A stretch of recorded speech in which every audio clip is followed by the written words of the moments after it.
Soyez les bienvenus si vous nous rejoignez sur BFM Lyon. C'est le retour de votre magazine Gastronomie.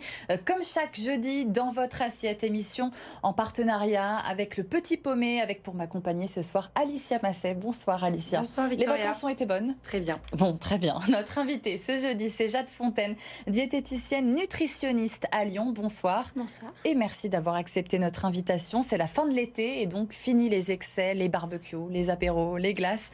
Il faut essayer de reprendre un petit peu des bonnes habitudes. Vous allez nous donner plein de conseils à ce sujet dans quelques instants. Mais tout de suite, c'est les infos food de la semaine avec vous, Alicia. Et on commence avec le Goemio qui vient de sortir un guide qui met en avant les nouveaux chefs de la gastronomie lyonnaise. Exactement, il y a évidemment des chefs lyonnais. On compte 4 restaurants qui ont été distingués, notamment l'Armada de Thibaut Martel et Baptiste Rivière, situé dans le Vieux-Lyon. Le restaurant franco-libanais Ayla de Najemat Meh et Corinne Beck. Ainsi que, par exemple, Canopée de Grégory Bonaccini, situé près de la place des Terreaux. Ou encore Saxifrage de la chef Yumika Tokita, près des Brotteaux. Bien prononcé. Alicia, vous nous parlez aussi d'une ouverture d'un bistrot à la Croix-Rousse. Effectivement, Abstract, c'est son nom. Il faut savoir que c'est le chef Guillaume Sanchez qui est connu pour avoir participé à l'émission gastronomique Top Chef, qui donc s'est associé avec un mixologue réputé, l'un des meilleurs du monde, Rémi Savage. Et ce bistrot revisité donc promet à la fois une expérience gustative inédite, des cocktails savoureux, toutes sortes de snacks revisités. Il y a même un distributeur food conçu par le chef Guillaume Sanchez lui-même. Donc c'est situé aux 2 rues du Roc et ça a ouvert la semaine dernière, donc n'hésitez pas à vous y rendre. Et puis le restaurant Paul Bocuse à Collonges qui est en travaux. Effectivement, une rénovation de la façade pour le restaurant aux 2 étoiles Michelin. C'est une première en 30 ans, donc il va y avoir un petit coup de peinture, une rénovation de la maçonnerie et des fresques. Mais ne vous inquiétez pas, on va préserver l'aspect extérieur. Il ne bougera pas et les travaux devraient se terminer en décembre. Cependant, il faut savoir que le restaurant reste ouvert durant toute cette période, donc on est rassurés. Et il fêtera d'ailleurs ses 100 ans l'année prochaine, donc il pourra faire peau neuve pour fêter ça. Super, merci beaucoup Alicia. On vous retrouve dans quelques instants pour votre adresse coup de cœur de la semaine. Mais d'abord, l'invité de Dans votre assiette. Et donc notre invitée c'est Jade Fontaine, diététicienne nutritionniste à Lyon. Ça y est, l'été est terminé, c'est un petit peu comme après les fêtes, on est plein de bonnes résolutions en cette rentrée, terminer les apéros, la charcuterie, les barbecues. Avec la gastronomie lyonnaise et la diète, c'est On est un petit peu limité. Ouais. C'est vrai qu'avec les bouchons lyonnais, tout ce qui est abat, mais également la salade lyonnaise, qui elle pour le coup est un piège. On oublie. Avec les lardons, les croûtons, on arrive tout de suite en fait sur un apport lipidique qui est important.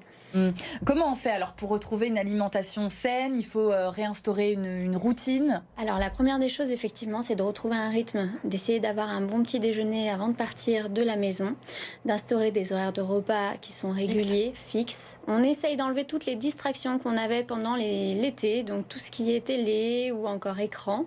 On essaye toujours de continuer à cuisiner, de prendre le temps de manger. Pourquoi pas faire du batch cooking pour pouvoir organiser au mieux la rentrée. On anticipe. Oui, exactement. On anticipe les repas. On oublie les régimes trop stricts, pas de frustration. Totalement. Ça, c'est un peu mon maître mot. Pas de frustration. Totalement, c'est un coût à le payer par la suite. Finalement, quand on veut aller trop vite, ça marche pas forcément sur du long terme. Donc on est sérieux sur 80%? Exactement, 20%. Et puis après, il y a tout l'aspect activité physique qui rentre en compte. Donc c'est aussi le moment en septembre de prévoir de se réinscrire à certains cours ou de prévoir des déplacements en vélo ou à pied. Dans votre cabinet, quand les clients viennent vous voir, quelles sont les mauvaises habitudes des Lyonnais qu'on retrouve? Les commandes de Uber Eats. C'est facile de descendre en fait en bas et puis d'aller chercher tout ce qui s'y trouve. On a le choix, on va dire, en termes de gastronomie. Donc on cuisine. On cuisine et comment on fait quand on fait les courses pour choisir les aliments les plus sains? Alors, il faut toujours avoir des légumes en termes de base sur votre alimentation. Donc là, c'est plutôt pas mal. On est quand même dans une période où les crudités s'invitent toujours et donc c'est plus rapidement cuisiné. Encore chaud, oui. Exactement.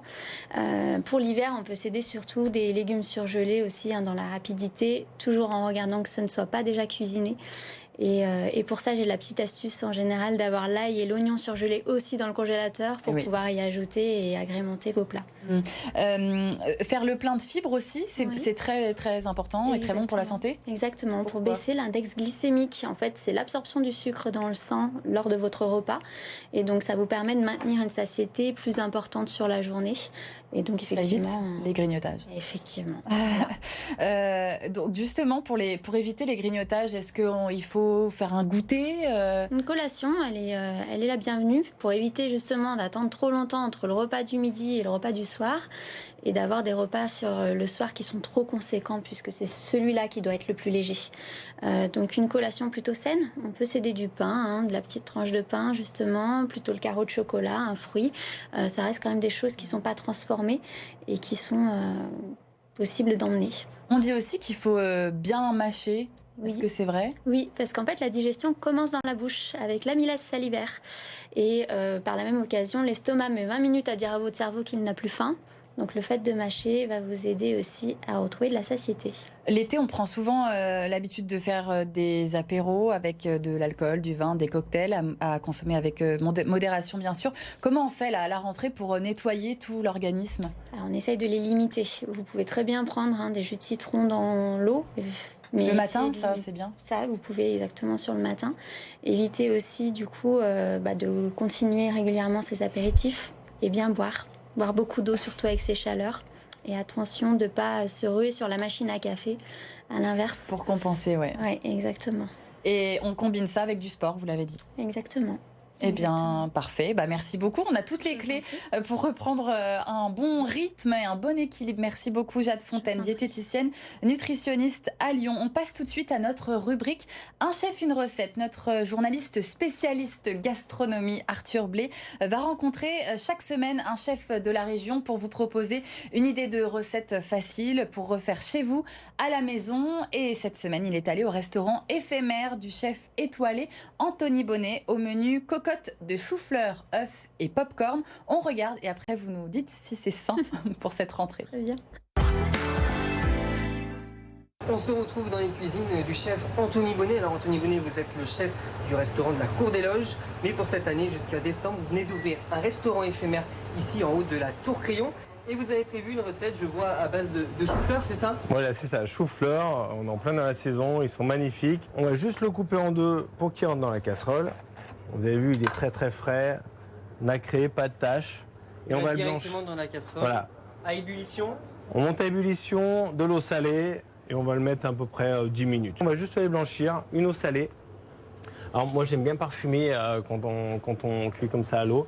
Pareil, 10 à 15 minutes. J'ai mis quelques badianes dedans. Donc là Anthony, on va griller les maïs, on va un petit peu les épis, oui.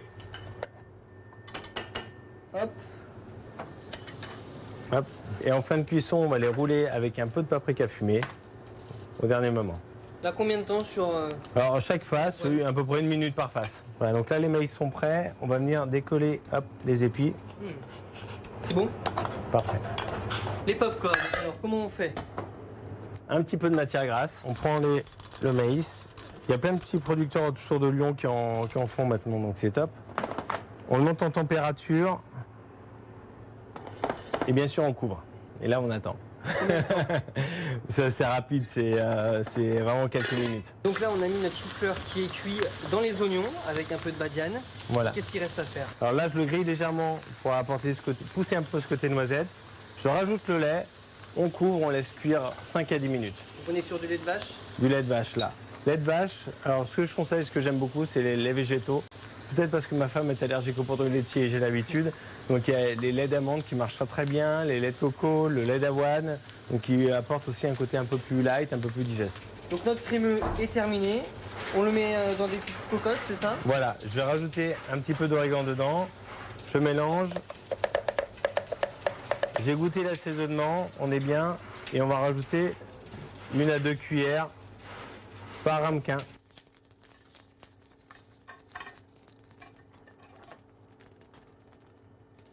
Nos cocottes sont prêtes, elles ont cuit 10 minutes au bain-marie. On passe au dressage. On va commencer par le maïs. Avec les doigts, le popcorn, bien sûr. On y va. Et là, on va mettre un petit peu de cerfeuil ou de la chili millefeuille. Quelques fleurs de tagette. Ça, c'est joli. Fantageade sur le côté un peu fruité. Et voilà, c'est prêt. On passe à la dégustation. Bon, bah, allez, on goûte. Allez, c'est parti. On a le droit de manger aussi avec les doigts un petit peu. Chou-fleur maïs, c'est bien. Et ce qui est bien, c'est que c'est une recette qui plaît à toute la famille, même aux enfants. C'est pas des goûts très forts, en fait, le chou-fleur. Non, et puis on a de la texture avec le maïs, et puis popcorn, ça attire tout le monde.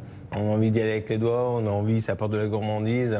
Donc je pense que toute la famille peut être attirée par la recette. Donc là, Anthony, on est dans la salle de votre restaurant éphémère que vous venez d'ouvrir. C'est ouvert jusqu'au 9 décembre. Expliquez-nous un petit peu le principe.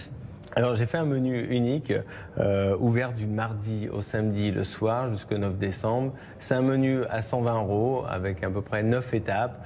Le meilleur des produits de la région, des producteurs qui m'accompagnent depuis un petit moment, et avec la cuisine que j'aime partager, un relais gustatif. Voilà. Ben merci de nous avoir partagé votre cuisine aujourd'hui. La recette, vous pouvez la retrouver dans son intégralité sur notre site internet. Je vous dis à la semaine prochaine et d'ici là, régalez-vous.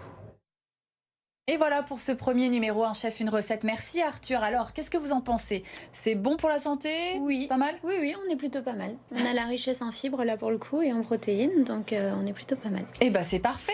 On termine cette émission avec le coup de cœur de la semaine du Petit Paumé. Alicia, cette semaine, vous nous amenez à Gerland, chez Bergamote. Effectivement, chez Bergamote, le restaurant du chef Maxime Poujol, qui propose une carte en constante évolution avec des produits frais et locaux. Donc je vous le conseille fortement. Eh ben merci beaucoup Alicia. Merci Jade. Dans votre assiette, votre magazine 100% gastronomie lyonnaise revient la semaine prochaine. L'information se poursuit sur BFM Lyon.